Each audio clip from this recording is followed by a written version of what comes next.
Open the meeting with Pledge of Allegiance. I pledge allegiance to the flag of the United States of America and to the republic for which it stands, one nation, under God, indivisible, with liberty and justice for all. I'd like the minutes to reflect that we held an executive session prior to the meeting tonight for personnel and legal items, as well as security. Any comments on agenda items? Any comments on agenda items?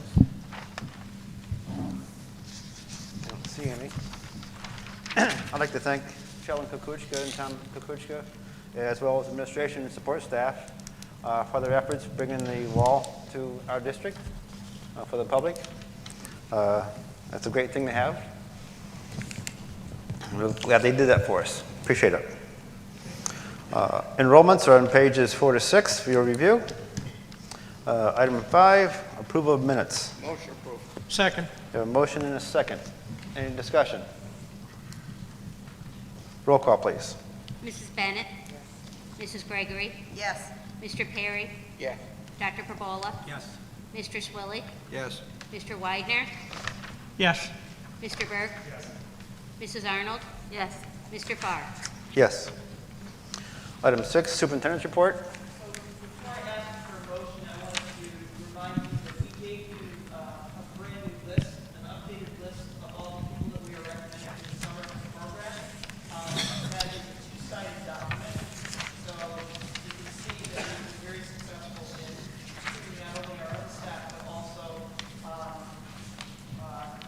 several people from outside of the districts. And I want to associate with their help and cooperation.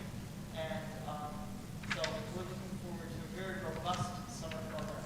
And I'll update you more on that. But I am looking for a motion to approve items 1 through 5 as the superintendent's report. I would like to do number 3 separately. Which one separately? So items 4 and 5. Motion approved. Second. Any discussion? Hold on. I have to abstain before also, so. 1, 2, and 5? 1 and 2. In the same motion in seconds? Yes. Okay. Any discussion on those? Okay, roll call. Mrs. Gregory? Yes. Mr. Perry? Yes. Dr. Perbola? Yes. Mr. Swilly? Yes. Mr. Widener? Yes. Mr. Burke? Yes. Mrs. Bennett? Mrs. Arnold? Yes. Mr. Farr? Yes. Okay, on item 3, Motion approved. Second. we have a motion and a second. Any discussion? Roll call, please. Mr. Perry? Yes. Dr. Perbola? Yes. Mr. Swilly? Yes. Mr. Widener? Yes. Mr. Burke? Yes. Mrs. Bennett? Yes. Mrs. Gregory? Yes. Mrs. Arnold? Yes. Mr. Farr? Abstain. Item 4, Motion to approve. Second. thank you. Any discussion? Roll call. Dr. Perbola? Yes. Mr. Swilly? Yes. Mr. Widener? Yes. Mr. Burke? Yes. Mrs. Bennett? Mrs. Gregory? Yes. Mr. Perry? Yes. Mrs. Arnold? Yes. Mr. Farr? Yes. There are a couple items I wanted to provide you with an update on, and then Shane is going to do a presentation on the budget. I know that Mr. Burke had contacted me and wanted to have a discussion about the calendar, so I will give the floor to him, and he can tell you what his thoughts are. Okay, just 2 things that I would just ask for consideration, and we can decide whether we want to pursue it or not. The first of which was MLK being a holiday. That is currently on Monday, January 17th. I think it would be good for us to recognize that as a holiday and take that off. If we did that, we could look at possibly just moving the last day of school till Friday, June 3rd instead of Thursday, June 2nd. The other possible change that I wanted to just run by the board was the current spring break / Easter holiday runs from April 15th through the 22nd. My suggestion would be to leave that Easter holiday as Friday and Monday off, but look at moving that additional days off to the middle of March That is the traditional spring break, and so this was something that we implemented a couple years back. I know Holly and I specifically talked about this, as when families get longer stretches off, they're able to take their kids out of school and not have to miss school later on. And so building in that additional flexibility, it also comes at a bad time for sports, and so that third week in April, if families are going to travel and do something, those that are enrolled in sports are unable to do that because it falls right in the middle of spring sports season. And so I would just ask for consideration on the MLK holiday, and then looking at possibly moving that 19th to the 22nd to, let's just say, March 15th to the 18th. That's more what a traditional spring break timing would be. When is Easter, John? Easter is that Sunday, the 17th. That's the Sunday. That's right. So those days that are protected in the calendar on the 15th and 18th would basically stay, Stay and in that the block, same. that Right, so block it's- after would just move to It's the Good Friday and the Holy Monday, so to That's right. speak, around Easter. And you're suggesting that the 19th, 20th, 21st, and 22nd be moved to March what? 15th, 16th, 17th, 18th. Going here. And what, if I may ask, what is the 22nd? Is that a no? So that's a day. It's not So- an off day. That's just a marking period. Correct. Marker. Okay. On that conversation, John, is there a reason you wouldn't look at the following week? Because I think that would be less disruptive to the end of the semester rather than coming back and only having like one or 2 days Yeah. of the semester. Yeah, I don't think that is So then, John, you're saying the 23rd, 24th, and 25th. That's what you're, it would be. or the 22nd. 22nd would be the end of March. But I think what they're saying is, rather than be Right. off in that mid-March timeframe that you just mentioned, those are the last 4 days of the marking period when tests and quizzes and final grades are being calculated. Maybe do it after that 22nd. So maybe do it the 22nd, 23rd, 24th, 25th. Yeah, and I'll be honest with you, that third marking period is a bit arbitrary, right? So what you need to Yeah. make sure is that you have the second marking period in 90 days and the fourth marking period in 90 days. So you have a little bit of flexibility on the end of the first and the end of the third. So we could use March, you could move the end of the marking period to the 21st. The, as far as Martin Luther King Day, we almost always have a snow day that day anyway, it seems, because we haven't traditionally. I'm generally in favor of having school on Martin Luther King Day for the simple fact that then they might actually learn something about Martin Luther King that day, as opposed to Roblox or Minecraft or whatever the case may be. But even though we have traditionally been in school that day, they have not actually been in school that day because almost every year it snows. So I have no opposition to making that a day out. Given that discussion, will we be doing snow days next year or virtual days on those weather-related issues? All right, can you repeat that, please? Would we be doing virtual days versus snow days next year? So we are applying for the flexible instruction days. There is talk of the waiver being reoffered for the 990 and the 180 days, which would give us twice the flexibility. It is not been offered to us yet, but we are expecting that for the fall.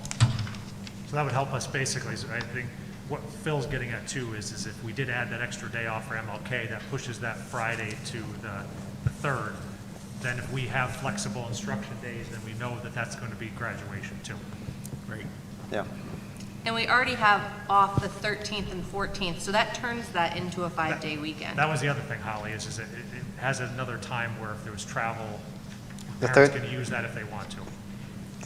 January 13th that's just the end of the marking period. The 13th. The 14th is the day off. Oh, yeah, 14th is the- sorry. I was 14th looking is at the that day wrong. off, So it'd be right. 4 days. 4 days. That's a teacher in service day. Be Right. 4 days. So those are my suggestions. We can table it for a vote next time, but in terms Yeah, of. let's digest it a little bit, Yeah. John, and Yep. if the community has any questions, I think it's reasonable. Okay. I kind of like the MLK Yep. day off there. If we do the MLK day off, wouldn't that move the number of days for the third marking period one more day forward to the 23rd? It would theoretically, but I think Heather said if they could. I mean, make so it the is 21st. flexibility go out for 2 days then? Yeah. Okay. If we get a winter like this last one, and we don't get flexibility, that'll go out the window anyway. So Yeah, right. we'll be in school those days. We'll do our best to stay as accurate as possible. Yeah. Okay, thanks for listening.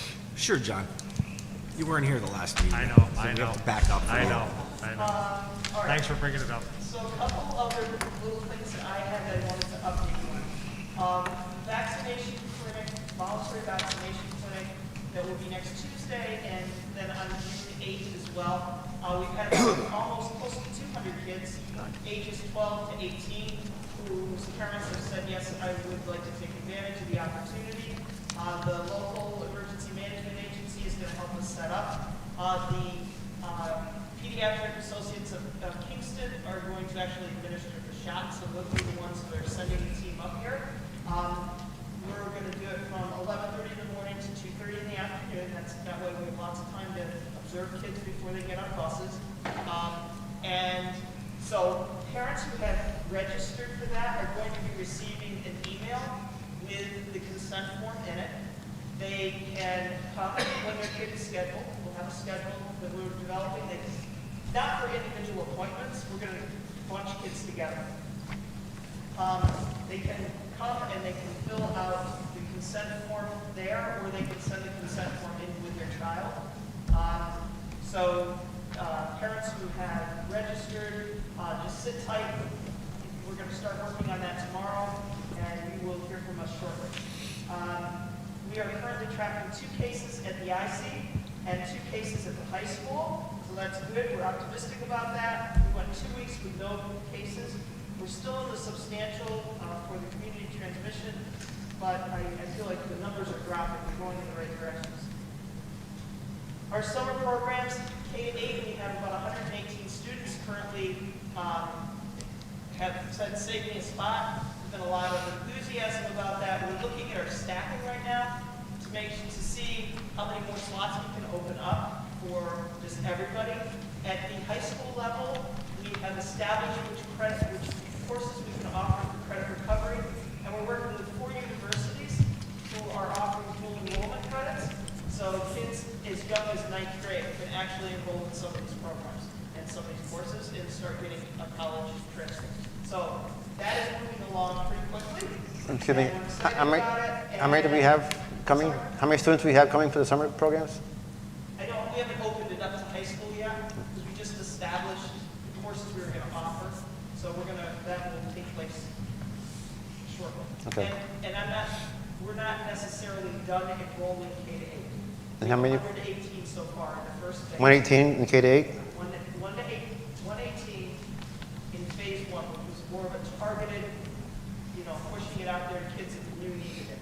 So we're super optimistic about that. June 11th is the last day of school, because we need to start collecting our devices, our iPads, and our Chromebooks prior to that last day of school. The last day of school will be an early dismissal, and it will be in person. So that announcement will also go out to parents, but it's hard to do a virtual day if nobody has a device. So it just makes more sense. So June 11th will be in person. The Walnut Hills, obviously, if anybody hasn't visited, I really encourage you to visit.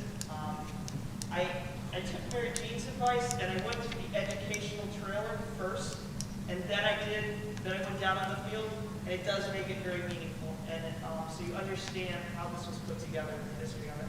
So I would really recommend that you do that. I want to thank everybody for their cooperation today.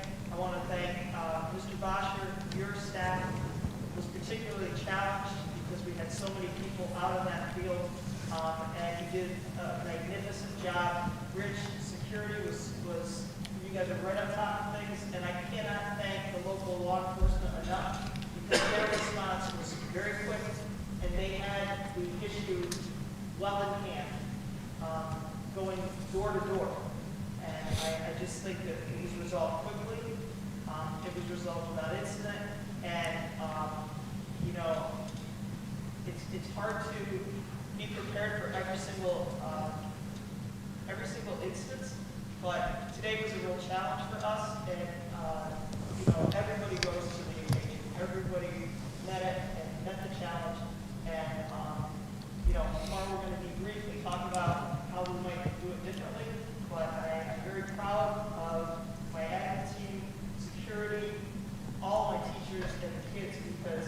they responded, they did what they needed to do, and everybody was well taken care of. So thank you very much for that. That's all I have. And so Shane, if you'd like to do your budget presentation, hand the floor to you.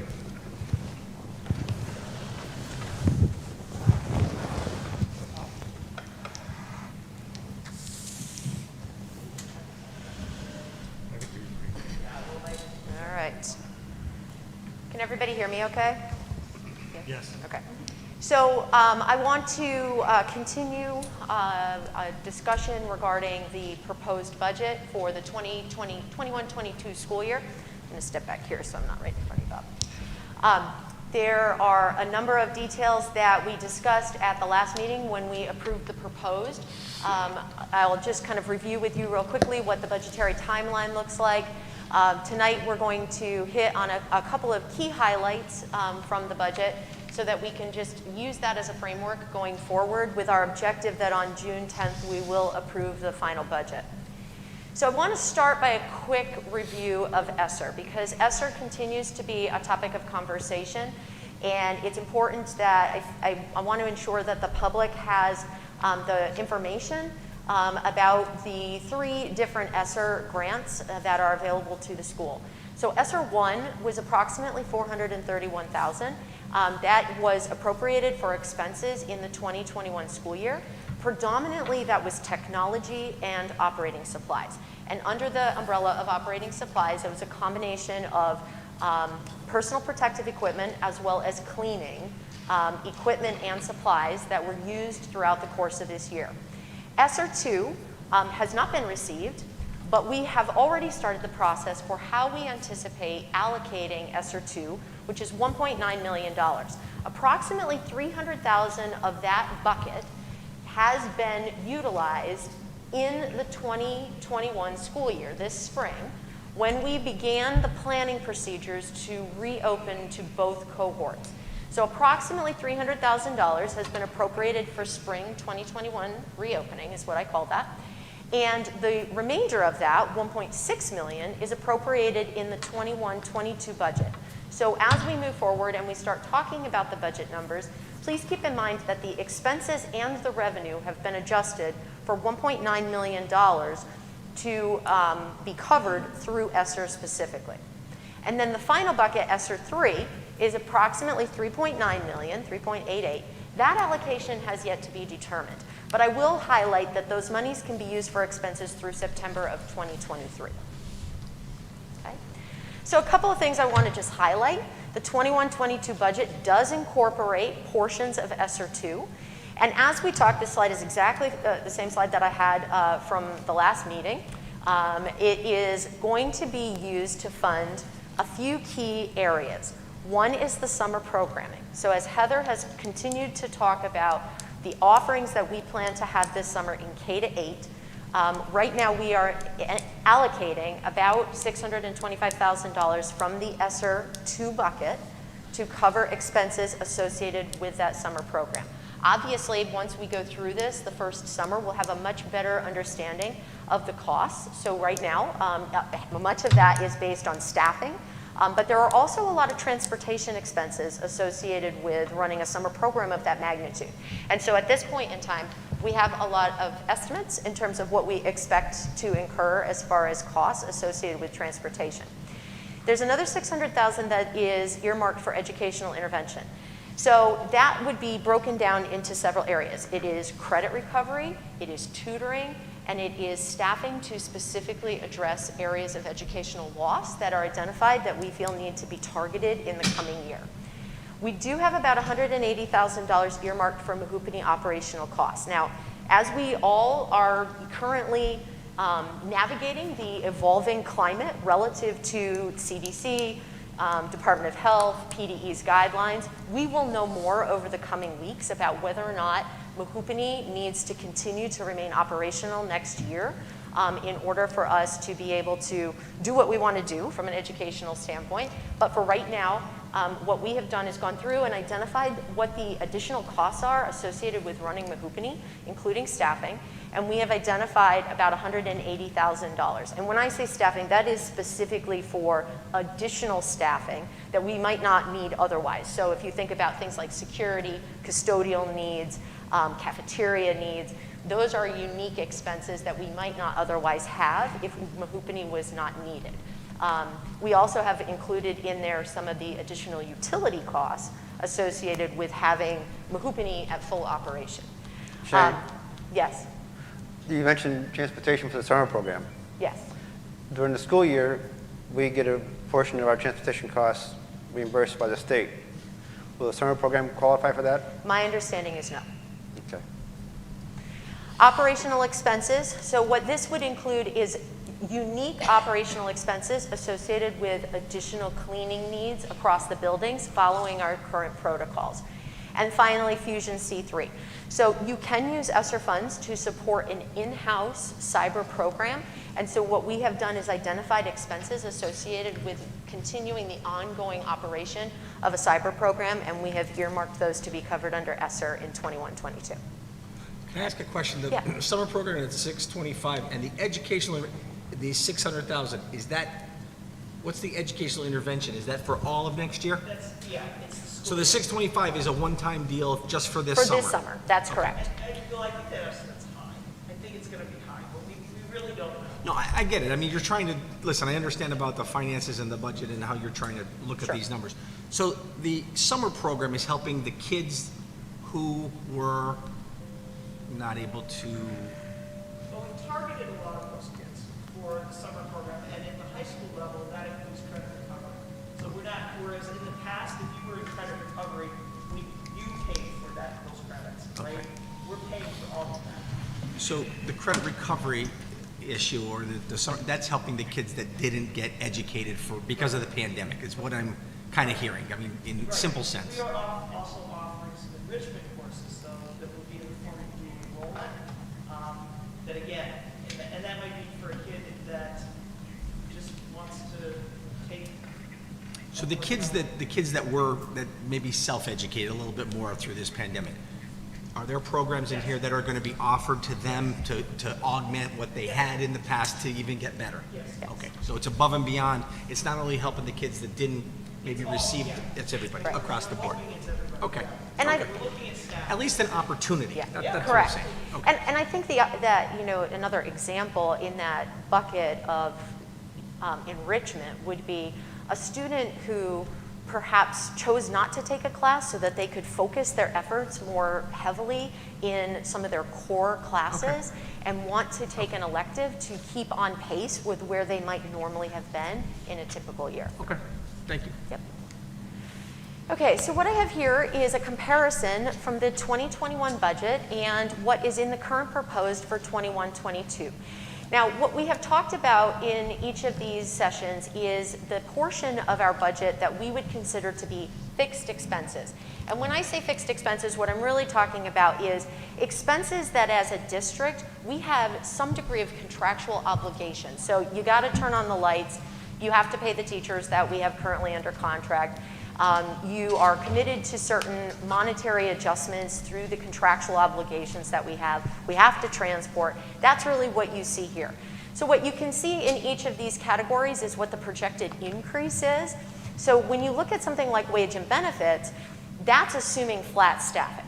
Now there are one or two individuals who have already identified their intent to retire, and so in some cases those wages and benefits have been taken out. But for the most part, you can see that with a relatively flat staffing, we are still incurring significant increases in wages and benefits. And again, that is based on our contractual obligations and the trends that we see continuing to happen in particularly PSERS. Our healthcare costs obviously are always something that's on the radar. But the PSERS portion of retirement is where we continue to see increases. And again, we have no ability to influence the percentage of dollars or the percentage that is required by the district to put in from a retirement standpoint. And Shane, it's a fair thing to say that, for anybody who's not familiar, that it's not even something that the local union has any say over. This is something that's directed at all of us from the Correct. state. That's So right. I That don't is want anybody absolutely to think right. we're like trying to push a blame Nope, on nope. somebody else locally. Right, no, really the purpose of this is really to start to highlight where the costs are that we can control and where the costs are that we have less control over and where we have no control. And what we start to see, and again, there will be a couple of slides as we continue to move forward, that when this represents approximately 85–86% of our budget.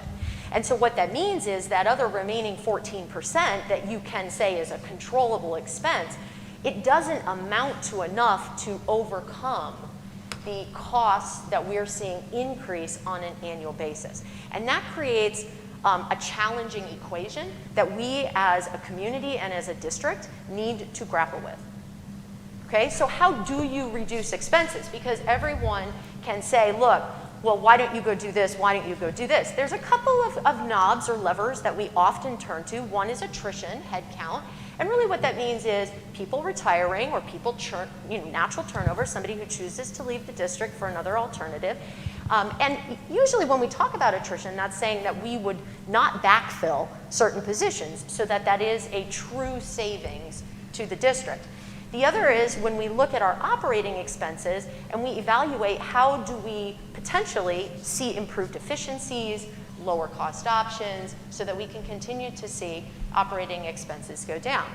So I have a couple of graphs that I want to share.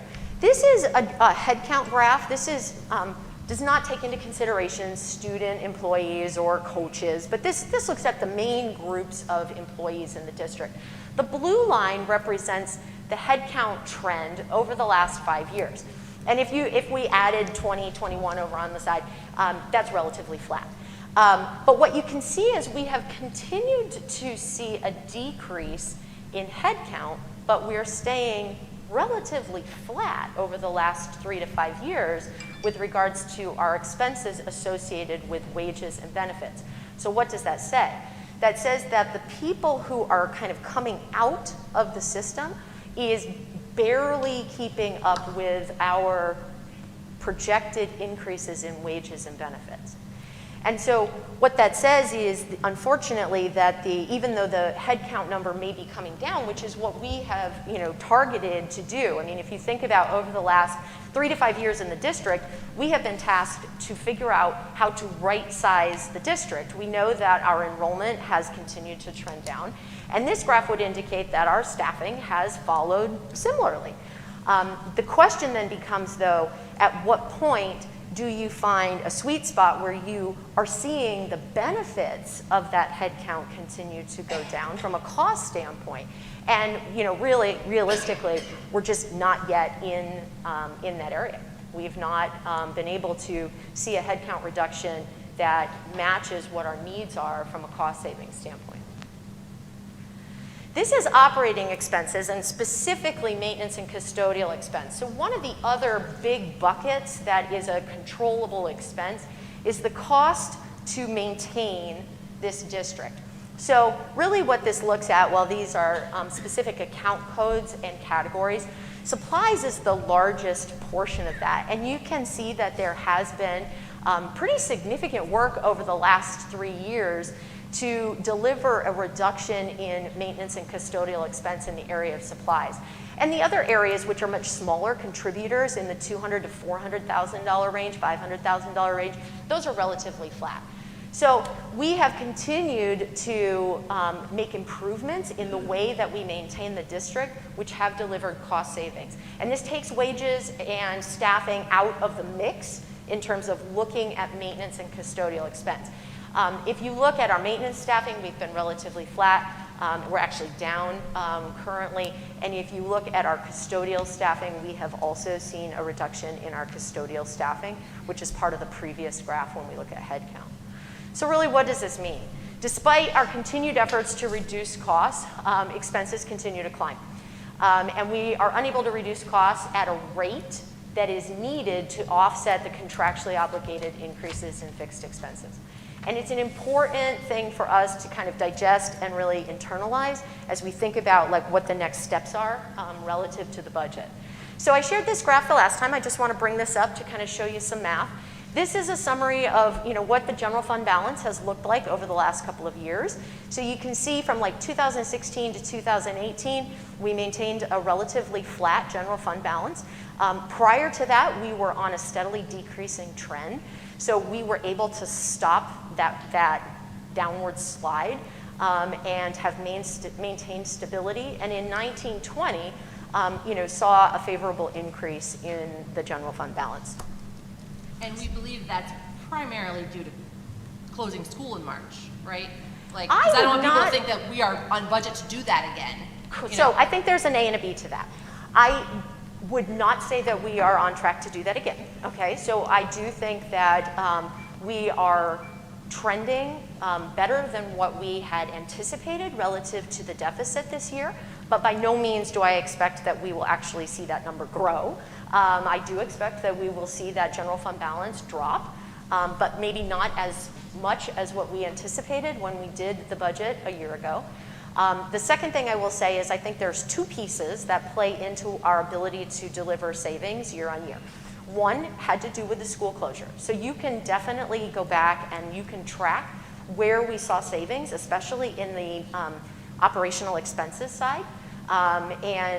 But you also had other contributing factors that we encounter every year, things like leaves of absence, where we had projected wages for the year, but in reality, we typically have anywhere from 2 to 5 people who will be on a leave, typically an extended leave.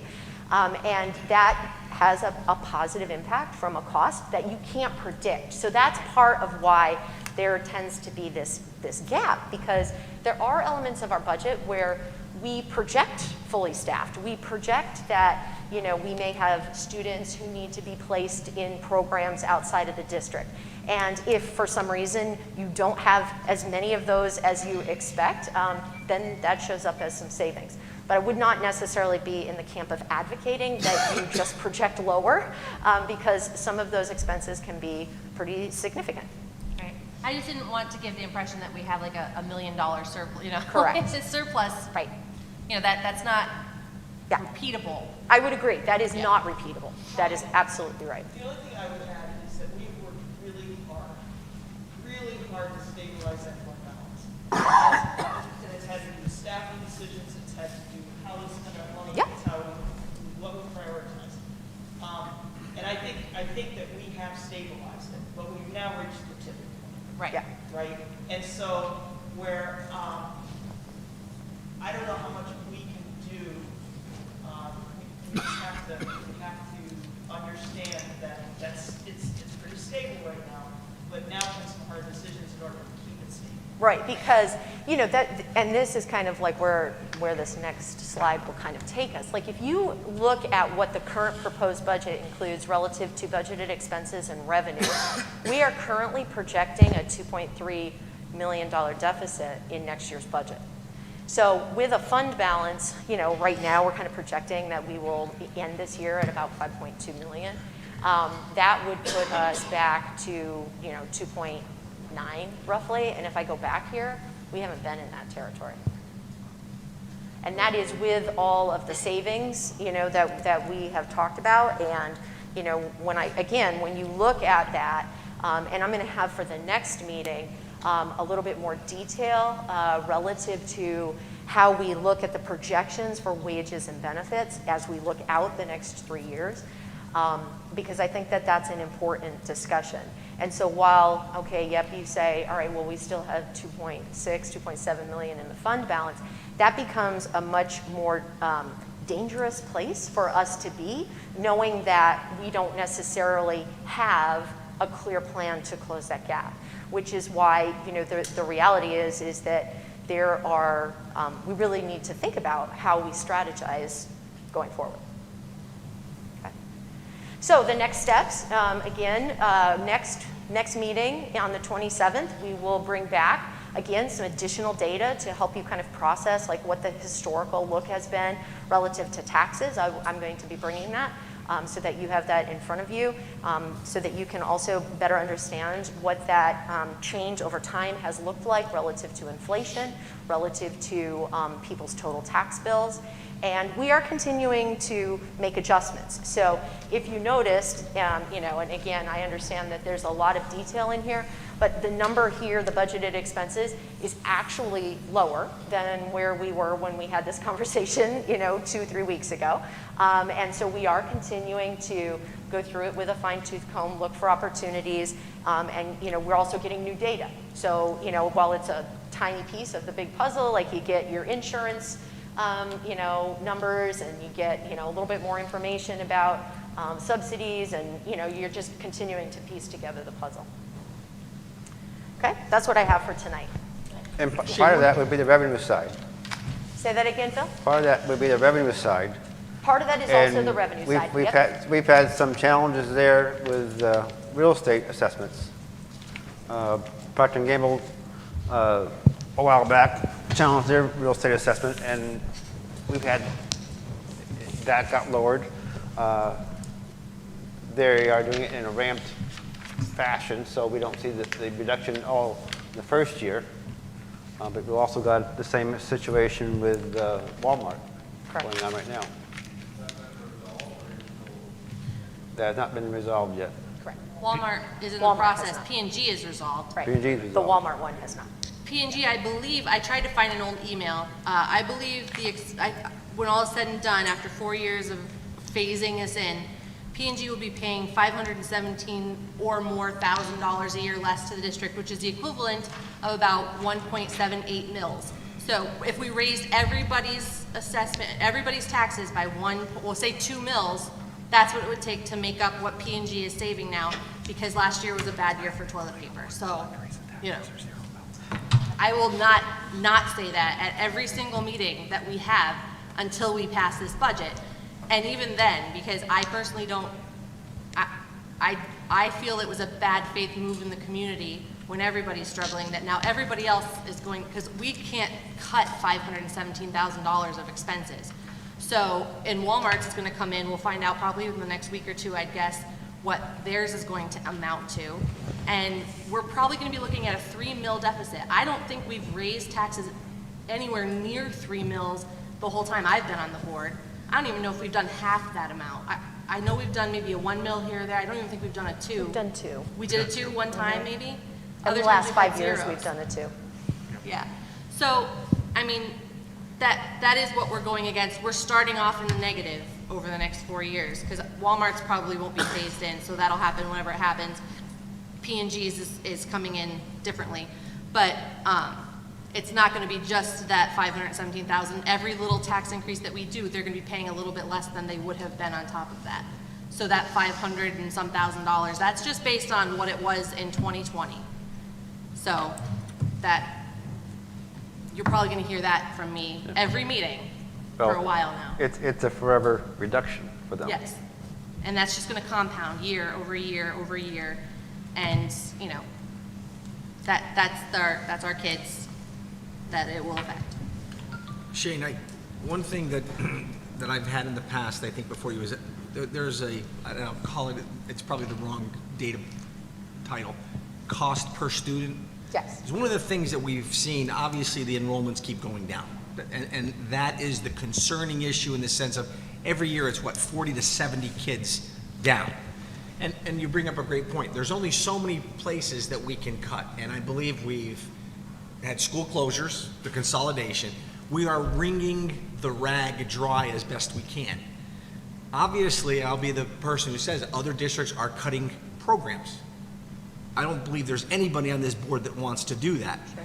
But when we're talking about the rubber meets the road and this fund balance keeps getting eroded for a healthy financial picture, we're going to have to have that difficult conversation. So I think it's helpful, at least in my discussions, to see what the cost per student is, Okay. not only in our district, but the districts around. Okay. Because arbitrarily saying 2 mils, 1 mil, and then looking at a $5 million fund balance, sometimes that doesn't give the real picture. Okay. But I do know in the past, I know we were a couple $1,000s more per student than neighboring districts. And I think for all the reasons that, what we've done to try to stop the cutting of the program, so to speak. So I think if you can get that information, at least take a look at that and let's compare local districts to what we have. Okay? What's our projected budget right now? 52? Right. Something? Yeah. 52.4 or? I think that was about it. I got to pull it up. While you're figuring that out, Holly, just a couple of comments. I don't think anybody wants to go into a position where we're cutting our fund balance by 50% in a single year. So we're starting off in kind of a really rough spot. So that's something for us to keep in mind. Phase one several years ago was cutting costs. And so like Bill said, the board and the administration worked together and we said that was a priority. So getting, the school consolidation done. And then, that was associated with a 20% staff reduction. That's a pretty big staff reduction over the last 5 years.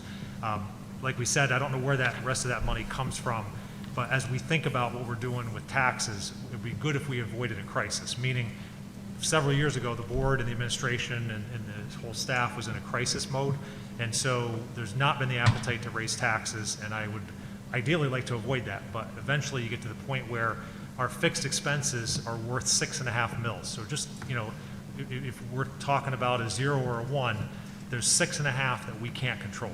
And if we add in a couple more attrits from staff that we haven't even projected, you're still at a 6 mil.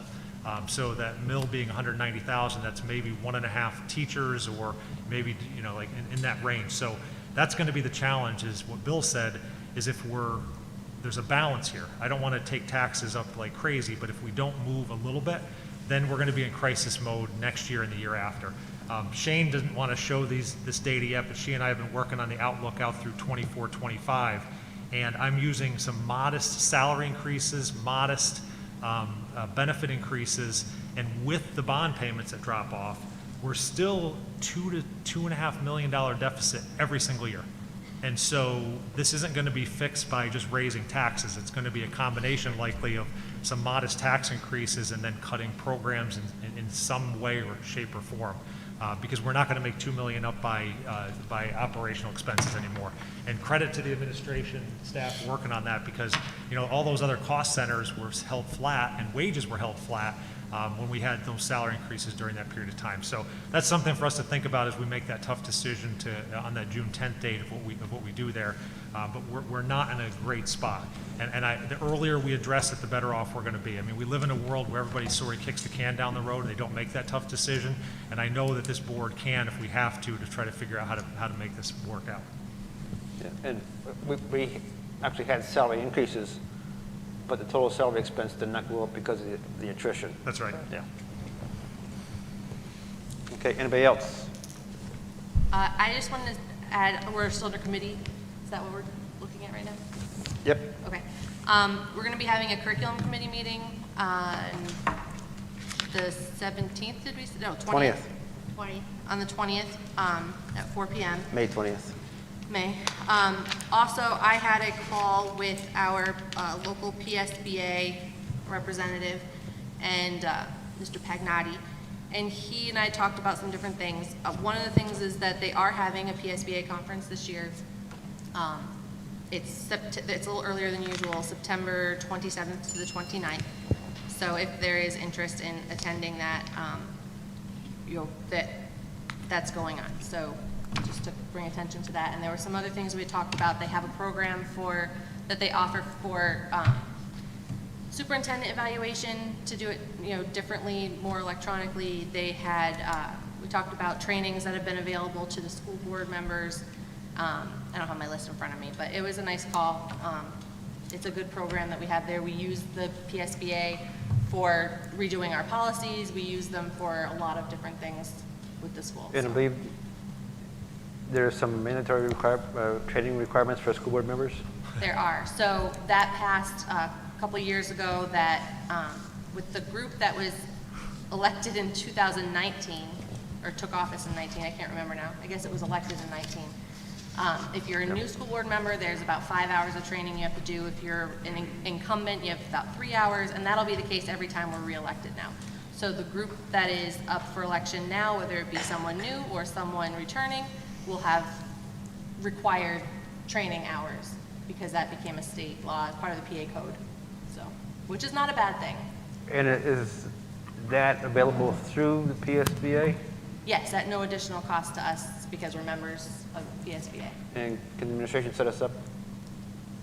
Can the administration set the board members up with whatever they need to do to get on to do that? Actually, it's something that, I think while PJ was still here, he had sent out a thing that said, hey, you could just log in, you can just do it from your own computer, you're in your own time, they have trainings that are available to choose from. So, I had to log into my PSBA. yeah, so if you aren't sure, I think you can reset your My PSBA account. They actually have an app now that you can use to be more up to date with everything that's going on. But I know right when it first came out that they had, because there's like, outside of the required couple hours of training, there's hours and hours and hours of training on there. And I know everybody's been really busy. They gave me a report of like, this is how many hours of training Tunkhannock has participated in, and Heather was the only one in the last year. So it's available. We can, jump on that and with all of our spare time. But if you ever have a question about how a process is supposed to work on the school board, as a school board member, that it's a good resource to be able to go and, The directions were in Holly's email, so if you follow, like, it's not hard to set up and do it. Thank you, Howie. Yep. A report on the extracurricular committee meeting that we had a week and a half ago.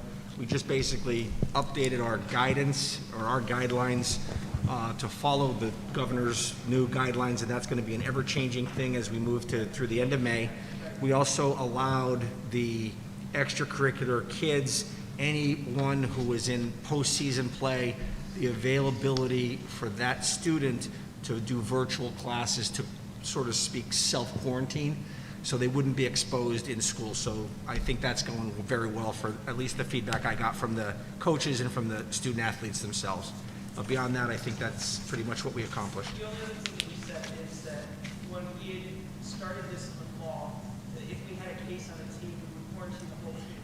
We're no longer doing that. That's right. We're close contacting all the student athletes or all the students. We're not. Okay. Anything else for committees? Okay. New business. Looking for a resolution on bus and van contracts. Motion approved. Second. Discussion? Roll call. Mr. Swilly, Yes. Mr. Widener, Yes. Mr. Burke, Yes. Mrs. Bennett, Oh, Mrs. Gregory, yes. Mr. Perry, Yes. Dr. Pabola, Yes. Mrs. Arnold, Yes. Mr. Farr. Yes. And we're looking for a resolution authorizing Heather and Mary Jane to act on the district's behalf in grant applications. Motion approved. Second. Discussion? Roll call. Mr. Widener, Yes. Mr. Burke, Yes. Mrs. Bennett, Mrs. Gregory, Yes. Mr. Perry, Yes. Dr. Pabola, Yes. Mr. Swilly, Yes. Mrs. Arnold, Yes. Mr. Farr. Yes. Any other public comments? Yes, Bob. Excuse me? 4 o'clock. 4 o'clock. Admin building? Question, when's senior awards night? Senior award night time. I want to say the 19th of,